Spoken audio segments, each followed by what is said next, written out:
दोस्तों, आज हम बात करेंगे वर्मुडा ट्रायंगल की। वर्मुडा ट्रायंगल उत्तरी अटलांटिक महासागर के पश्चिमी भाग में एक क्षेत्र है जिसके बारे में ऐसा कहा जाता है कि इस क्षेत्र से गुजरने वाले कई जहाज और कई विमान रहस्यमयी तरीके से गायब हो गए और वो कहां गए आज तक पता नहीं चल पाया है। इन सभी रहस्यों ने वैज्ञानिकों के साथ साथ सामान्य लोगों को भी अचरज में डाल दिया है। आज तक कोई भी ऐसा ठोस निष्कर्ष नहीं है जो इस स्थान के रहस्य को उजागर कर सके। अगर आप उनमें से हैं जिन्होंने इस स्थान के बारे में आज तक नहीं सुना तो आपके लिए ये वीडियो बहुत ही रोचक होने वाला है। और अगर आपने इसके बारे में पहले सुना भी है तो भी मैं आपको इसके विषय में ऐसे रोचक तथ्य और घटनाएं बताऊंगा जो आपने शायद पहले कभी नहीं सुनी होंगी। जैसे इसका नाम वर्मुडा ट्रायंगल ही क्यों है, वास्तविकता में ये क्या है, क्या ये कोई एलियन स्पेस है या पृथ्वी का अंत, या ये मैग्नेटिक फील्ड से संबंधित है, या ये ब्लैक होल है। जो भी आज तक इस स्थान से होकर गया वो गायब हो गया और फिर कभी नहीं मिला। हालांकि एक पायलट और उसके सहयोगी ने इस क्षेत्र से होकर बाहर गुजरने में सफलता प्राप्त की। वो कौन हैं और उन्होंने वर्मुडा ट्रायंगल से गुजरते समय क्या क्या परिस्थितियां देखी और उन्होंने ऐसा क्या किया जिसकी वजह से वे बच गए, ऐसे कई प्रश्नों के उत्तर मैं आपको इसी वीडियो में दूंगा। तो हमारे साथ जुड़े रहिए। और अगर आपने हमारे चैनल को सब्सक्राइब नहीं किया तो सब्सक्राइब कर लीजिए। सब्सक्राइब का बटन नीचे स्क्रीन पर ही है। इतनी नॉलेज के बदले आप सब्सक्राइब तो कर ही सकते हैं। बरमूडा ट्रायंगल, बरमूडा और ट्रायंगल दो शब्दों से मिलकर बना है। बरमूडा प्यूर्टो रिको और फ्लोरिडा के दक्षिणी सिरे को मिलाकर एक त्रिभुजाकार क्षेत्र यानी ट्रायंगल बनता है।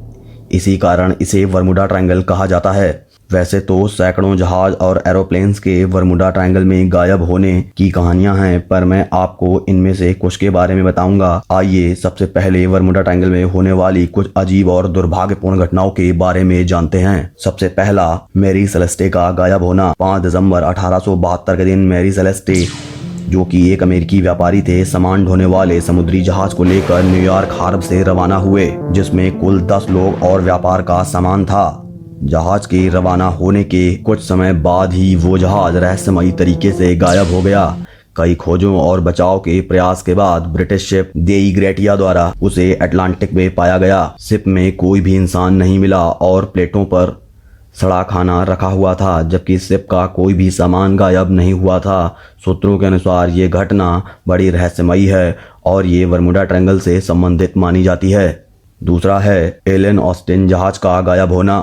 1881 में जब शिप एलन ऑस्टिन अपने समुद्री रास्ते पर था, सब कुछ सही चल रहा था कि अचानक ही वर्मुडा ट्रायंगल के पास के क्षेत्र से ही एलन ऑस्टिन के कैप्टन बेकर ने एक दूसरे शिप को देखा जिस पर कोई क्रू मेंबर नजर नहीं आ रहा था। कैप्टन बेकर ने सोचा कि ये समुद्री लुटेरों का जाल भी हो सकता है, इसलिए वो लगातार उस शिप को फॉलो करते रहे। कुछ समय तक शिप को फॉलो करने के बाद भी जब उन्हें उस शिप से कोई प्रतिक्रिया नहीं मिली तो कैप्टन बेकर अपने कुछ साथियों के साथ उस खाली तैरते शिप पर पहुंचे तो उन्होंने पाया कि शिप एकदम अच्छी दशा में है पर उस पर कोई भी इंसान मौजूद नहीं है। कैप्टन बेकर ने उस जहाज को वापस ले जाने की कोशिश की। उन्होंने अपने कुछ क्रू मेंबर उस शिप पर भेज दिए और खुद अपने शिप पर चले गए। 2 दिनों तक दोनों जहाज साथ चलते रहे। अचानक ही तेज हवाओं के चलते दोनों जहाजों का रास्ता अलग अलग हो गया। शायद ये समुद्री तूफान था। तूफान थमने के बाद कैप्टन बेकर ने अपनी दूरबीन से उसे देखा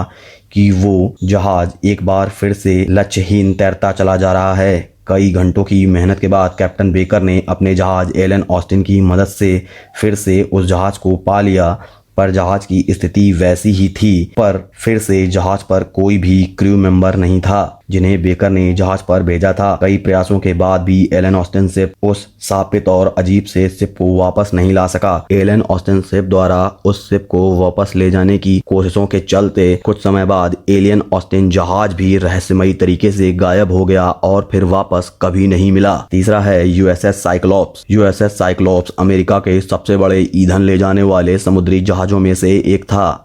इस शिप के साथ हुई दुखद घटना अमेरिकी जलसेना के सबसे बड़े नुकसानों में से एक है। मार्च 1918 को ये विशालकाय जहाज 10,800 टन मैग्नीज अयस्क लेकर 309 क्रू मेंबर के साथ ब्राजील से बेल्टिमोर बरमूडा क्षेत्र होते हुए जा रहा था। सब कुछ सही चल रहा था और साइक्लोप्स जहाज के कैप्टन द्वारा भी कोई ऐसा सिग्नल नहीं दिया गया कि उन्हें कोई परेशानी है, और अचानक ही सिग्नल बंद हो गया और साइक्लोप्स रहस्यमयी तरीके से गायब हो गया। और इस तरह यूएस नेवी का विशालकाय साइक्लोप्स जहाज बरमूडा ट्रायंगल में खोए सैकड़ों जहाजों की श्रृंखला में शामिल हो गया। फ्लाइट 19 का गायब होना।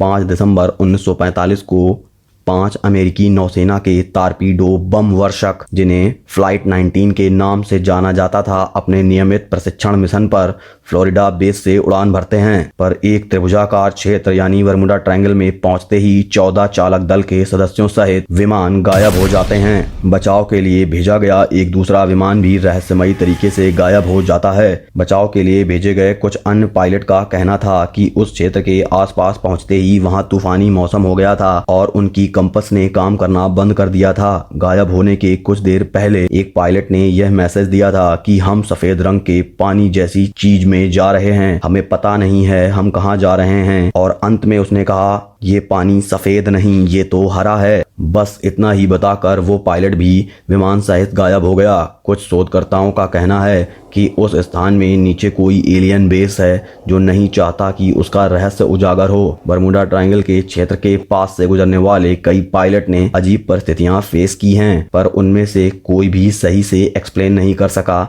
कि वास्तविकता में उस क्षेत्र में ऐसा क्या है। सल्फर क्वीन मरीन का गायब होना। मरीन सल्फर क्वीन एक विशालकाय समुद्री मरीन था जिस पर 15,000 टन पिघला सल्फर लाद कर भेजा जा रहा था। इसके अतिरिक्त मरीन पर 39 क्रू मेंबर भी थे। ये समुद्री मरीन 600 फीट लंबा था। जैसे ही मरीन बरमूडा ट्रायंगल के क्षेत्र में पहुंचा, अचानक ही मरीन का रेडियो संपर्क खत्म हो गया और इतना विशालकाय मरीन रहस्यमयी तरीके से गायब हो गया और कोई भी आज तक नहीं पता लगा पाया कि इतना विशालकाय मरीन ऐसे कैसे गायब हो गया। बरमूडा ट्रायंगल में आज तक 2000 शिप और 200 से भी ज्यादा एरोप्लेन गायब हो चुके हैं। बरमूडा ट्रायंगल से जुड़ी घटनाओं की गिनती ही नहीं है, पर एक प्लेन ऐसा भी है जिसने बरमूडा ट्रायंगल के ऊपर से उड़ान भरते हुए उस क्षेत्र से बाहर निकलने में सफलता हासिल की। इस विमान को उड़ाने वाले पायलट ब्रूस ग्रेनॉन थे। ब्रूस ने अपने सिंगल इंजन प्राइवेट एयरक्राफ्ट को लेकर एंड्रोस आइलैंड, जो कि बहामास में है, से अपने पिता और बिजनेस पार्टनर को लेकर उड़ान भरी। 4 दिसंबर 1970 को वे एंड्रोस आइलैंड से रवाना हुए। 1000 फीट की ऊंचाई पर विमान को ले जाते ही उन्होंने एक अजीब सा छोटा बादल देखा, पर जैसे जैसे ब्रूस बादल के समीप पहुंचने लगे वो बड़ा होने लगा। ब्रूस को इससे होकर ही गुजरना था और ब्रूस ने उसे सफलतापूर्वक पार भी कर लिया। पर आगे 11,500 फीट की ऊंचाई पर ब्रूस ने बहुत बड़ा बादल देखा, पर ब्रूस के पास इससे होकर गुजरने के अलावा और कोई ऑप्शन नहीं था। जैसे जैसे ब्रूस इस बादल के अंदर की ओर जाने लगे, अंदर पूरी तरह से अंधेरा हो गया। अचानक ही बिजलियां कड़कने लगीं, पर ब्रूस ने बताया कि ये सामान्य बादलों में चमकने वाली बिजली नहीं, बल्कि कोई अजीब सी रोशनी है जो बहुत ही ज्यादा चमकदार है। 30 मिनट तक लगातार कठिन परिस्थितियों में प्लेन उड़ाते रहने के बाद ब्रूस ने पाया कि ये तो वही बादल है जिससे वो पहले ही होकर गुजर चुके थे। उन्होंने देखा कि सिलेंड्रिकल काले बादलों ने उनके विमान को घेर लिया है और वो एक बादलों के सिलेंड्रिकल टनल में जा रहे हैं जिसका अंत ही नहीं है। ब्रूस को लगा कि अब वो इस टनल से कभी बाहर नहीं आ पाएंगे, पर अचानक ही उन्हें रोशनी नजर आई। वो तेजी से विमान को उस रोशनी की तरफ ले जाने लगे, पर उन्होंने देखा कि अब तो बादलों का टनल सिकुड़ने लगा है और कंपास अपने आप ही घूमने लगा है और सारे इलेक्ट्रॉनिक कंपोनेंट अपने आप गति करने लगे हैं, जैसे विमान को कोई और चलाने लगा हो। ब्रूस ने संघर्ष जारी रखा और मन में ठान लिया कि किसी भी परिस्थिति में उन्हें स्वयं को और अपने पिता को और बिजनेस पार्टनर को जीवित यहाँ से निकालना है। वो उस सकरे बादलों के टनल में से होकर निकलने का भरसक प्रयास करने लगे। और कहा जाता है ना कि कठिन परिस्थिति से निकलने में सबसे ज्यादा साहस और धैर्य की जरूरत होती है, और अंत में ब्रूस ने उस टनल से अपना विमान निकालने में सफलता हासिल की। टनल से बाहर निकलने के 5 सेकंड तक ब्रूस को ऐसा लगा कि वे सभी स्पेस में हैं और उनका भार 0 हो गया है, यानी वे भारहीन हो गए हैं। बाहर आते ही जहाज के सारे उपकरण काम करने लगे। तुरंत ही ब्रूस ने रेडियो सिग्नल के द्वारा ग्राउंड कंट्रोल से कांटेक्ट किया और अपनी लोकेशन पता करने को कहा, पर कहानी यहाँ खत्म नहीं हुई थी। ग्राउंड कंट्रोल के कर्मचारी को ब्रूस की कोई लोकेशन दिख नहीं रही थी। वो रडार में था ही नहीं, जैसे ब्रूस का जहाज इनविजिबल हो गया हो। पर कुछ ही समय बाद ब्रूस को सूचना मिली कि वो अब दिख रहे हैं और वो मायामी एयर स्पेस में हैं। ब्रूस को आश्चर्य हो गया क्योंकि जहां से ब्रूस चले थे वहां से मायामी एयर स्पेस की दूरी 400 किलोमीटर थी, जिसे तय करने में कम से कम 90 मिनट यानी 1.5 घंटे का समय लगना चाहिए था। पर ब्रूस ने इतनी यात्रा केवल 47 मिनट में पूरी कर ली थी। अब ब्रूस मायामी एयर स्पेस पर अपने जहाज को उतार चुके थे, पर उन्हें ये जिज्ञासा थी कि आखिर उनके विमान ने इतनी बड़ी दूरी आधे समय में कैसे तय कर ली। उन्होंने अपने फ्यूल मीटर को देखा और कैलकुलेशन करनी शुरू कर दी। उन्होंने पाया कि उन्होंने जितनी दूरी तय की है उतनी दूरी में जितना ईंधन लगना चाहिए था उसका आधा ही खर्च हुआ है, और कोई भी एक्सपर्ट उन्हें नहीं बता पाया कि आखिर ऐसा हुआ कैसे। इसके बाद ब्रूस ने अपनी खुद की थ्योरी बताई। इसके लिए उन्होंने एक बुक द इलेक्ट्रिक फॉग भी लिखी। उन्होंने बताया कि बादलों के टनल के अंदर उन्हें किसी डार्क एनर्जी ने ऐसा करने में मदद की। इस थ्योरी का आधार उन्होंने बताया कि डार्क एनर्जी स्पेस के कंप्रेशन और एक्सपेंशन की जिम्मेदार है, पर यह बस एक थ्योरी है, कोई भी प्रमाण मौजूद नहीं है। आज भी बरमूडा ट्रायंगल रहस्य बना हुआ है और यह नहीं पता कि ये कब तक रहस्य बना रहेगा। दोस्तों, मुझे इस वीडियो को बनाने में और इससे जुड़े तथ्य इकट्ठे करने में बहुत समय लगा है। अगर आपको ये वीडियो इंटरेस्टिंग लगा है तो आप हमारे चैनल को सब्सक्राइब कर लीजिए, ताकि इससे भी रोचक तथ्य और वीडियो मैं आप तक पहुंचाता रहूं।